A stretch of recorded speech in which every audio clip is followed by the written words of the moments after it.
سطر مرد کے لیے کیا ہے اور عورت کے لیے کیا ہے؟ جو مرد کا سطر ہے وہ یہ ہے کہ نیچے سے گھٹنے چھپے رہے اور گھٹنوں کو چھپاتے ہوئے اوپر آئیں تو ناف بھی چھپا لیں۔ تو انسان نے ناف کو بھی چھپایا اور نیچے گھٹنوں تک چھپا لیا تو مرد کا سطر پورا ہو گیا، جو ضروری ہے، جس کے بغیر گزارا نہیں۔ عورت کا سطر کیا ہے؟ چہرہ، دونوں ہاتھ کلائی تک اور دونوں پاؤں ٹخنوں تک، ٹخنوں سے نیچے تک ٹخنے چھپانے ہیں۔ تو یہ عورت کا ایسا حصہ ہے جو کھلا رہ سکتا ہے محرم مردوں کے آگے، اس کے علاوہ باقی جسم کو محرم مردوں کے سامنے بھی چھپانا عورت کے لیے ضروری۔ اور ایک ہوتا ہے پردہ، پردہ ہوتا ہے غیر محرم سے، ایک ہے ستر عورت۔ ان معمولی چیز دونوں ہاتھ کلائیوں تک اور ٹخنوں سے نیچے پاؤں اور چہرہ، ان 5 چیزوں کے علاوہ پورے جسم کو، جس میں سر کے بال بھی آ گئے، یہ ہماری کونیاں بھی آ گئیں، یہ بازو بھی آ گئے، یہ سب محرم مردوں سے چھپانا ہے عورتیں۔ پردہ غیر محرم سے کرنا ہے۔ محرم مرد کون ہے؟ بھائی، ماموں۔ تو جو محرم لوگ ہیں ان کے سامنے ہم نے پردہ نہیں کرنا، یہ بات سمجھ میں آتی ہے، لیکن ستر جو ہے وہ ان کے سامنے بھی چھپانا ہے۔ تو اس پوائنٹ کو اگر سمجھیں تو معلوم یہ ہوتا ہے کہ ہمارے ہاں پردہ تو بڑی دور کی چیز ہے، ہماری عورتیں تو ستر بھی پورا نہیں کرتی۔ یہ ہاف سلیو، سلیو لیس اور سر ننگا، یہ تو محرم مردوں کے سامنے بھی شریعت نے جائز نہیں رکھا۔ تو بہرحال نبی علیہ السلام نے ارشاد فرمایا کہ جو شخص اللہ اور قیامت کے دن پر ایمان رکھتا ہے اسے چاہیے کہ حمام میں ننگا داخل نہ ہو۔ جیسے سوئمنگ پول ہو گئے یا ایسے، کچھ پہلے زمانے میں ایسے جگہ ہوتی تھیں جہاں لوگ اکٹھے مل کے نہاتے تھے، جس کی آج ہمارے پاس آسان شکل سوئمنگ پول کی ہے۔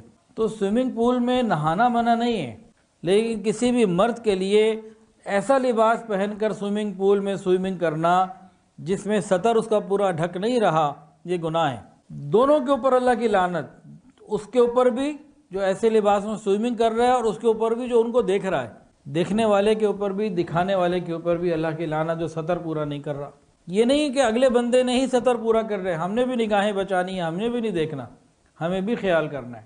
تو سوئمنگ ہے یا ایسے اسپورٹس ہیں، فٹ بال ہے یا کوئی اور چیز ہے، شریعت ان سے منع نہیں کرتی ہے، یہ کہتی ہے کہ بھئی اپنے لباس کو سنت کے مطابق، شریعت کے مطابق رکھو، اپنا سطر پورا ڈھانکو۔ اور اگر عورت نے سوئمنگ کرنی ہے تو وہ صرف ایسی جگہ کر سکتی ہے جہاں کوئی مرد نہ ہو، صرف عورتیں ہوں اور ان کا پورا سطر چھپا ہوا ہو۔ ایسا نہیں ہے کہ عورتیں ہیں تو ان کے پاس کچھ آزادی آ جائے گی کہ ٹھیک ہے اب جیسا مرضی لباس ہو، ایسی بات نہیں ہے۔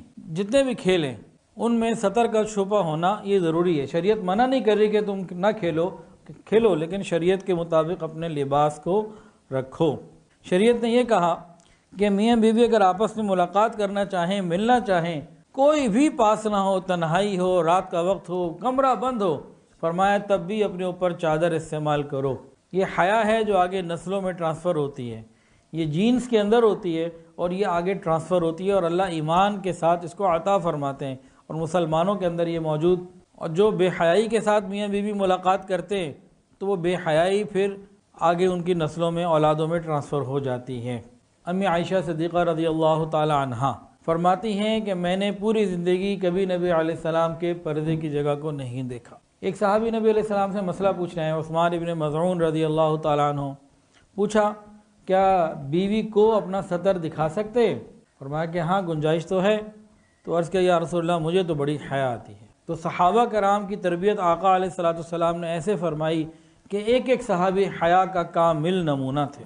ایک مرتبہ چند لوگ نہا رہے تھے، جیسے سوئمنگ پول میں نہاتے ہیں یا کوئی تالاب میں یا نہر میں بعض لوگ نہا لیتے ہیں، دریا میں۔ تو حضرت ابو موسیٰ اشعری رضی اللہ تعالیٰ عنہ گزر رہے تھے، انہوں نے دیکھا کہ چند لوگ نہا رہے ہیں اور ان کے سطر جو ہیں پورے نہیں ہیں، شریعت کے مطابق نہیں ہیں۔ جیسے آج کل ہمارے بعض لوگ انڈر ویئر پہن لیتے ہیں، سطر پورا نہیں ہوتا۔ تو اسی طرح کا کوئی معاملہ تھا کہ سطر چھپا ہوا نہیں تھا اور لوگ نہا رہے تھے۔ تو انہوں نے فرمایا میں مر جاؤں پھر زندہ ہو جاؤں، پھر مر جاؤں پھر زندہ ہو جاؤں، پھر مر جاؤں پھر زندہ ہو جاؤں، یہ بار بار کا مرنا اس سے بہتر ہے کہ میں ان لوگوں کی طرح نہاؤں۔ یعنی نہانا منع نہیں کیا گیا، بے حیائی کے لباس میں نہانا منع کیا گیا۔ شریعت کی ایک رسپیکٹ ہے، وہ ہمیں دینی ہوگی کہ قیامت کے دن ہمارے اعمال شریعت کے مطابق ہی تولے جائیں گے۔ جو ملکوں کے قانون ہوتے ہیں نا، یہ تو آئے دن بدلتے رہتے ہیں، تو ملکوں کے قانون کے مطابق قیامت کے دن ہمارا فیصلہ نہیں ہونا، اللہ اور اس کے رسول کے بتائے ہوئے دین کے مطابق فیصلہ ہونا ہے۔ جیسے کسی نے کہا جی 45 سال کے بعد کہیں پہ کسی نے قانون بنا دیا کہ جی یہ کر سکتی ہے عورت، وہ کر سکتی ہے، محرم کی ضرورت نہیں، فلاں کی ضرورت نہیں، تو قیامت کے دن کسی ملک کے قانون کے مطابق فیصلہ نہیں ہونا، شریعت کے مطابق فیصلہ ہونا۔ اس بات کو ہمیں سمجھنے کی ضرورت ہے۔ حضرت قتادہ رضی اللہ تعالی عنہ حیا کی وجہ سے انتہائی تاریک جگہ پہ نہاتے تھے۔ گویا یوں سمجھ لیجئے آج کل کے ماحول میں کہ حیا کی وجہ سے نہاتے وقت واش روم کی لائٹ آن نہیں کرتے تھے۔ آج کل کے ہم زمانے میں سمجھانا ہو بچوں پہ، بچے بیٹھیں تو بھی یہ بات ہوگی حیا کی وجہ سے۔ اور حضرت سلمان فارسی رضی اللہ عنہ فرماتے تھے کہ مر جانا اس بات سے بہت اچھا ہے کہ میرا جسم کوئی دوسرا دیکھ لے، میرا سطر کوئی دیکھ لے، کہ میرا سطر کوئی دیکھ لے، اس سے بہتر ہے کہ مجھے موت ہی آ جائے۔ یہ حیا کی باتیں ہیں۔